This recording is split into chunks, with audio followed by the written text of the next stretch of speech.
श्रोता प्रेमियों, मैं राम सागर शास्त्री आप लोगों के समक्ष एक प्रसंग रखने जा रहा हूं, लवकुश विवाह। देखिए, अश्वमेध यज्ञ करने के बाद राम ने अपने राज्य का बंटवारा कर दिया। उसको अयोध्या का पूर्वी भाग, लव को अयोध्या का उत्तरी भाग, भरत के पुत्र बैनामा और पुष्कल को अयोध्या का दक्षिणी भाग दे दिया और शत्रुघ्न के पुत्र मथुरा के ही राजा बने रहे।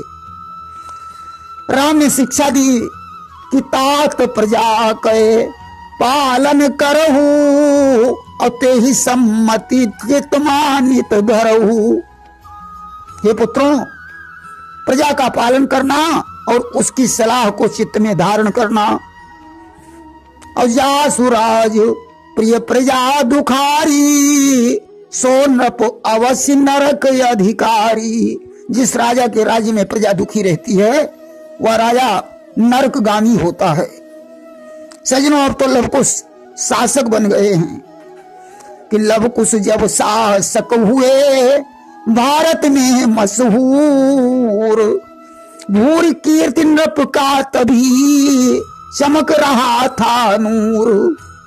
जिस समय लवकुश शासक हुए उसी समय राजा भूर कीर्ति का नूर चमक रहा था।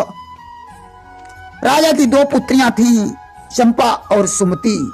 दोनों बड़ी सुंदर थीं कि कन्याओं का विधु बदन देखो, इंद्र की प्रभा शर्माती थी, उनके उजले मुख की आभा बिजली का मान घटाती थी।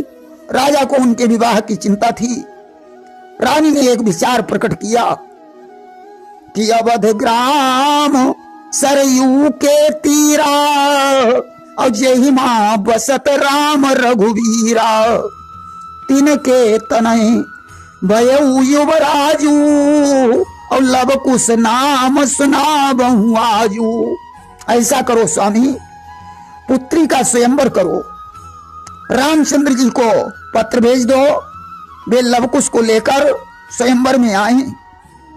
आज राजा ने सबसे पहला पत्र लिखा कि सिद्धि श्री सब लायक हो, रघुनंदन तुम रघुवंश मझारी, और दो कर जोर करूं विनती, स्वीकार करो प्रभु अर्ज हमारी। लवकुश पुत्र कुमार वहां, इस ओर चंपिका सुमति कुमारी, और काल ही स्वयंवर ठान रहे, दाया करी दर्श दियऊ असुरारी। आज राजा ने पत्र लिखा। इसके बाद इसने कर्नाटक, द्रविण, विदर्भ, द्वारिका, नागपत्तन, कलिंग आदि देशों के राजाओं के पास भी पत्र भेजा। फिर है नगरी अवंतिका, सूरसेन देश को भी पत्र भेजा। देखिए कौन कौन से राजा थे कि यज्ञ कीर्ति है मांगद मामक अंगनाथ, विजय सुसेन प्रतीप नृप कंबुकंठ नरनाथ, शामिल था उपबाहु नृप वीर पांड के साथ। इसी लिस्ट के प्रथम में अंकित थे रघुनाथ।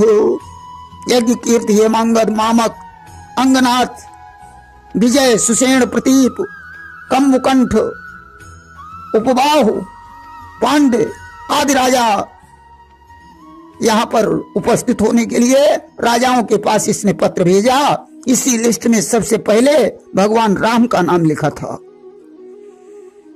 जिस समय राम जी आनंद से बैठे हुए थे कि बैठे थे आनंद से जब प्रभु करुणा धाम, तभी भूप के दूत ने आकर किया प्रणाम। जिस समय भगवान राम आनंद के साथ में बैठे हुए थे उस समय राजा का दूत जाकर राम को पत्र देता है।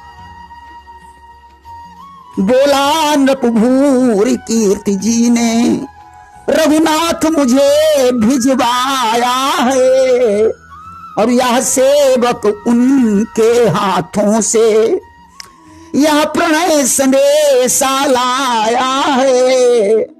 राम ने वह पत्र वशिष्ठ जी को, लक्ष्मण, भरत, शत्रुघ्न को सुनाया और चलने की तैयारी कर दी।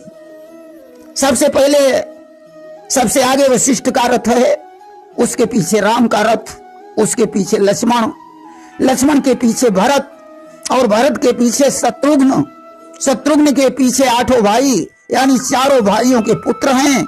भूरि कीर्ति ने उनका सम्मान कर उचित स्थान दिया। अगले दिन स्वयंवर सभा में ले गया और सुता स्वयंवर के लिए जुड़ी सुसभा महान, बैठे निज निज मंच पर कई सहस बलवान। दूत ने राजाओं से राम का परिचय करवाया। स्वर्णिम सिंहासन पर राम जी बैठ गए, बाईं ओर लवकुश, दाहिनी तरफ भरत लक्ष्मण, शत्रुघ्न के दाईं ओर मंत्री सुमंत जी हैं। इनकी थोड़ी दूरी पर एक सिंहासन पर वशिष्ठ जी बैठे हैं। पीछे महिलाएं हैं, वैश्याओं का नृत्य हो रहा है। धुंधुली बजी, स्वयंवर प्रारंभ हुआ। चंपा सुनंदा नामक धाय के साथ रंगभूमि में आई कि रंगभूमि आई जभी हुई सभा सब दंगो, मानो रति को देख कर मोहित हुआ अनंगो। रंगभूमि में जिस समय आई, आज सजनों सारी सभा देखकर आश्चर्यचकित हो गई कि जयमाल से शोभा देती थी, कोमल कमलों से हाथों में चलती थी मंद मंद चितवन। क्या जादू था उन नजरों में। सारे राजा चकबक होकर देखने लगे। हे भगवान, मैं आपकी बहुत पूजा करूंगा, माला मेरे ही गले में पड़नी चाहिए।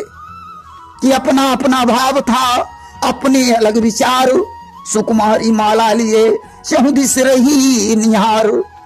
सुनंदा सबसे पहले नागपत्तन देश के राजा पांड के पास लाई। बोली, ये बड़े प्रतापी राजा हैं, इनके गले में माला डाल दो। बाद में धीरे से कान में कह दिया कि इनको वरना ठीक नहीं होगा और आगे चलो। कलिंग के राजा हेमांगद के पास लाई। बोली, ये बड़े रणधीर हैं, इन्हें अपना पति बना लो।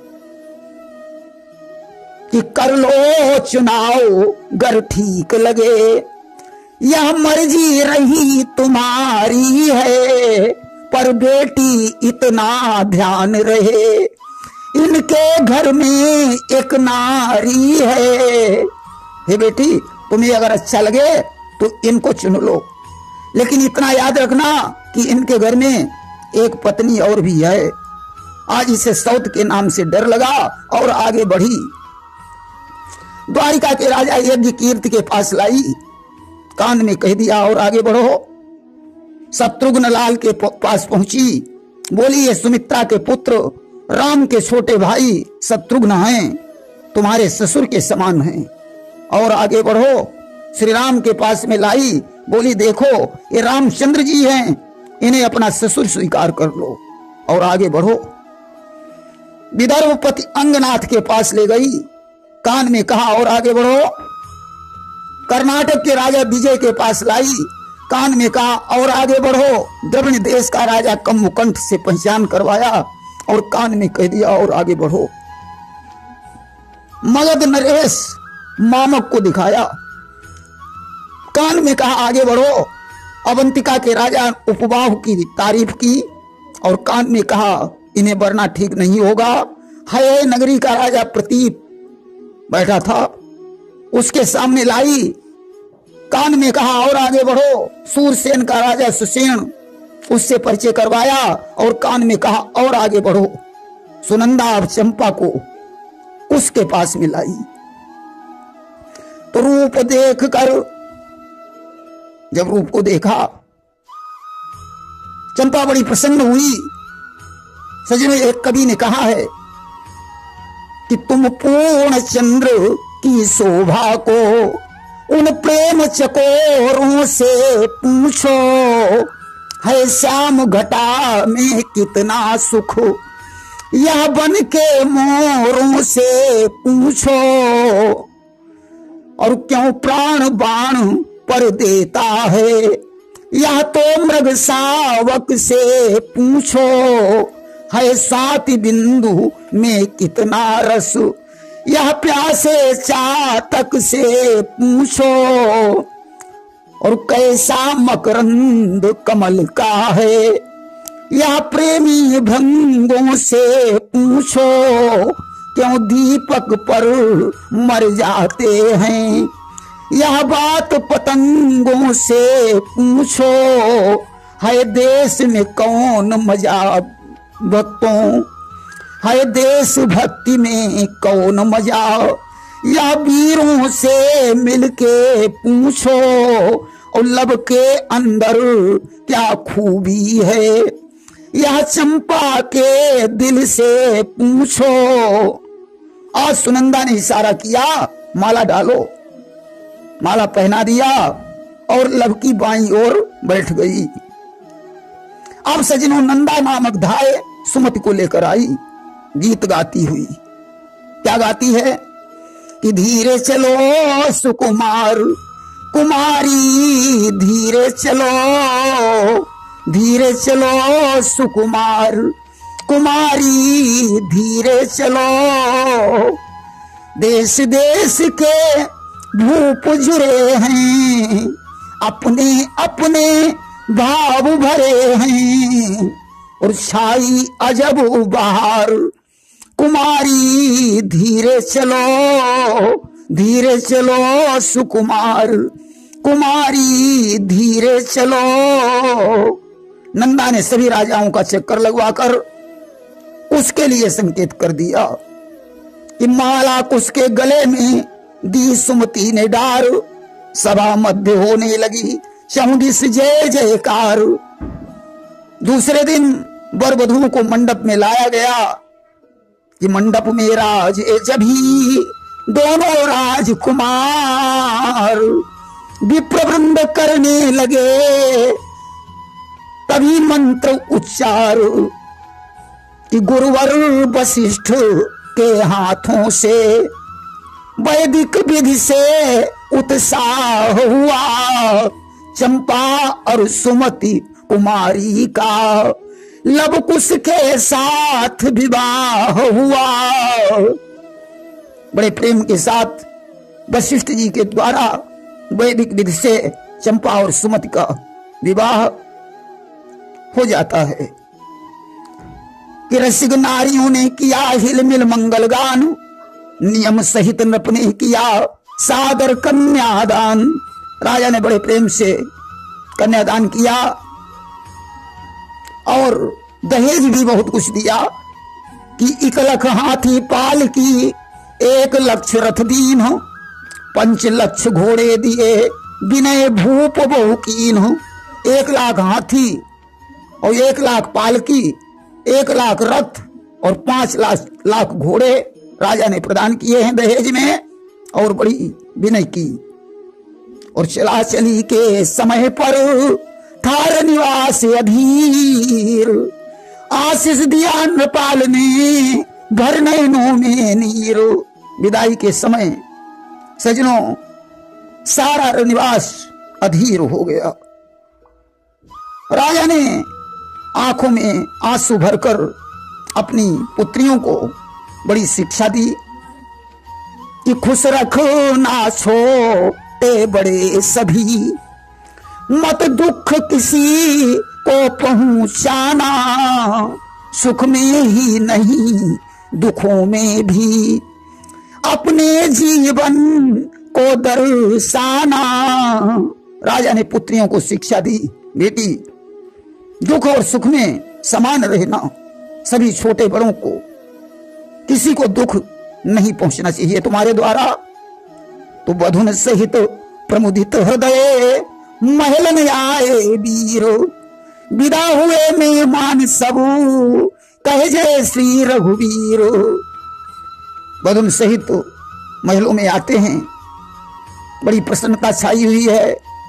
मेहमान विदा हो जाते हैं सज्जनों, इसके पश्चात उसने दूसरा विवाह कुमुदावती के साथ किया है। इसका प्रसंग हम आपको अगली कथा में सुनाएंगे। प्रेम सोलिए वृंदावन बिहारी लाल की जय।